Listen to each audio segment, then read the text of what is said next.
Depression, फिर से I am really shock, ये बच्चों में कैसे डिप्रेशन हो सकता है?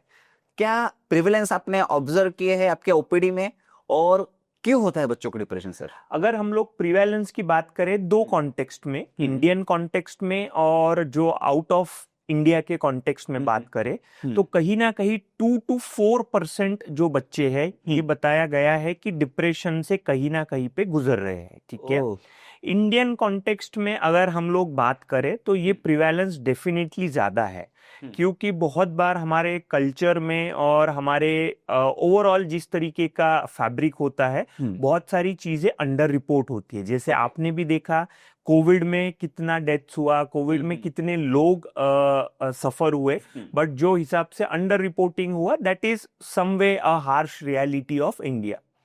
सेकेंडली, अगर हम लोग डिप्रेशन के बारे में बात करें तो डिप्रेशन के सिम्टम्स जो है बच्चों में वो काफी अलग होते हैं। जब आपके दिमाग में एक डिप्रेशन किसी भी कॉमन आदमी के दिमाग में आता है तो ऐसा लगता है कि उदास रहेगा इंसान, उसको कोई चीज में इंटरेस्ट नहीं रहेगा, लाइफ नीरस हो जाएगी, वो बात नहीं करेगा, ज्यादा अकेले रहना प्रिफर करेगा। इसमें से कुछ सिम्टम्स बच्चों में हो सकते हैं, लेकिन सबसे इंपॉर्टेंट सिम्टम्स होता है मूड चेंज या मूड स्विंग्स।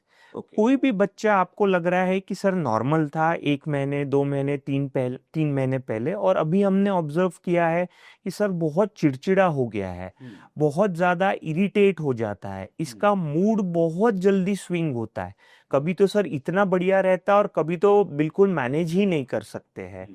फिर उसके साथ साथ उसका एकेडमिक परफॉर्मेंस कहीं ना कहीं पे प्रॉब्लम हो रहा है। पहले सर इसको म्यूजिक क्लास में बहुत इंटरेस्ट आता था, हमने इसका बैडमिंटन लगाया था, लेकिन अभी इसको बोलो तो जाना ही नहीं है। स्कूल के लिए सर इसको उठाओ तो पेट दुख रहा है, मुझे स्कूल में जाना नहीं है, स्कूल में गया तो डॉक्टर्स रूम में जाके बैठेगा।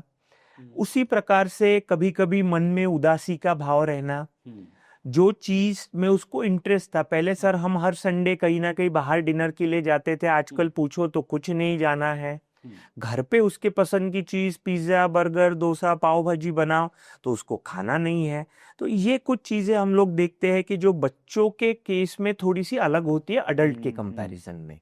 ओके सर, ये सिम्टम्स तो आपने बताए, लेकिन क्यों होता है सर ये? मतलब अगर हम इश्यूज की बात करें या what are the different factors, सबसे इंपॉर्टेंट होता है जेनेटिक। ठीक है, अगर किसी भी माता पिता को मेंटल हेल्थ इश्यूज है या उनके फैमिली में, जैसे दादा दादी, नाना नानी, चाचा बुआ मासी, जिसको हम लोग फर्स्ट डिग्री रिलेटिव्स बोलते हैं, सो डेफिनेटली नीचे के जनरेशन में वो आने के लिए बहुत इंपॉर्टेंट रिस्क फैक्टर होता है। जैसे हम लोग कॉमनली सुनते हैं ना, यार मेरे पापा को बीपी था इसलिए मुझे भी बीपी है, मेरे मम्मी को डायबिटीज था इसलिए मुझे भी डायबिटीज है।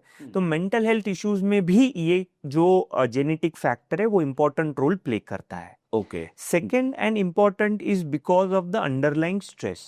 अब स्ट्रेस की परिभाषा हर व्यक्ति के लिए अलग अलग है। ओके, कोई बच्चा वो स्ट्रेस को बहुत अच्छे से हैंडल कर लेता है, कोई वो स्ट्रेस को नहीं कर पाता है।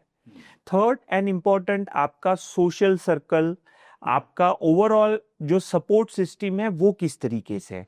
आपके टीचर्स आपके लिए बहुत सपोर्टिव है, आपके फ्रेंड सपोर्टिव है, आपके फैमिली मेंबर सपोर्टिव है, तो you will have a good mental health. लेकिन अगर यही सब पॉइंट्स पे कहीं ना कहीं कॉन्फ्लिक्ट चल रहा है तो इश्यूज आते हैं।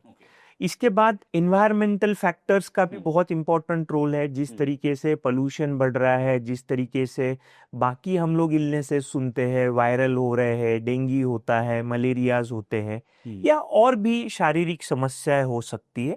और most important is because of the hormonal changes, क्योंकि जैसे आपको पता है कि हर एज ग्रुप में हार्मोनल चेंजेस होते हैं।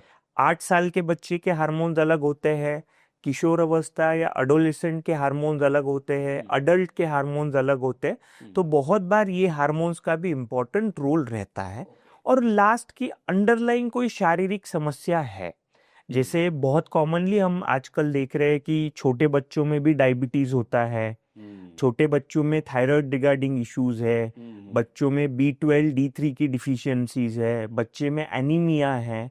तो ये कुछ शारीरिक समस्या भी है जिसका पहला सिम्टम ये आपको मेंटल हेल्थ इश्यूज में आता है। ओके, जब आप उसको इन्वेस्टिगेट करते हैं तब आपको पता चलता है अरे यार इसको तो थायराइड था। जैसे ही आप उसका थायराइड ठीक करते हैं, करेक्ट करते हैं, उसके मेंटल हेल्थ सिम्टम्स बिल्कुल ठीक हो जाते हैं।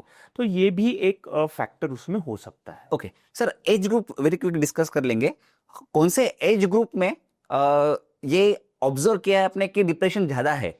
अगर हम लोग बात करें तो डेफिनेटली जो 10 साल के ऊपर वाला एज ग्रुप है, मतलब पर्टिकुलरली अगर हम 10 से 25 साल का एक एज ग्रुप देखें, बिकॉज थोड़ा सा कॉग्निटिव डेवलपमेंट जो हम बोलते हैं वो थोड़ा ज्यादा बेटर होता है, so we can understand the symptoms better. इसका मतलब लेस देन 10 होता नहीं है, ऐसा बिल्कुल नहीं है, बट मेजरली अगर आप एक रफ एस्टिमेट पूछे तो 10 years to 25 years is a predominant age group की जहां आपको सिम्टम्स ज्यादा दिखते हैं। ओके, और इसको प्रॉपरली डायग्नोस कर लिया गया तो क्या इसके कॉन्सिक्वेंसेस से बच सकते हैं, और इसकी ट्रीटमेंट कितनी हद तक 100% क्यूरेबल है? डेफिनेटली अगर हम लोग बात करें कि कोई भी बीमारी के बारे में आप बात करिए, जितना जल्दी आप आइडेंटिफाई करते हैं उतने बेटर आपको रिजल्ट दिखते हैं।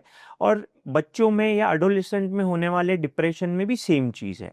जितना जल्दी आप आइडेंटिफाई करोगे, जितना जल्दी डायग्नोस करोगे, जितना जल्दी ट्रीटमेंट शुरू करोगे, डेफिनेटली चीजें उतनी बेहतर रहती है and we can treat it 200%। ठीक है, और बहुत ही बेटर और अच्छे रिजल्ट्स आते हैं, चाहे हम दवाइयों के बारे में बात करें, हम लोग थेरेपीज या जिसको हम लोग काउंसलिंग बोलते हैं, ये चीजों के बारे में बात करें। So definitely early diagnosis will give you significantly better prognosis और गुड रिजल्ट। ओके।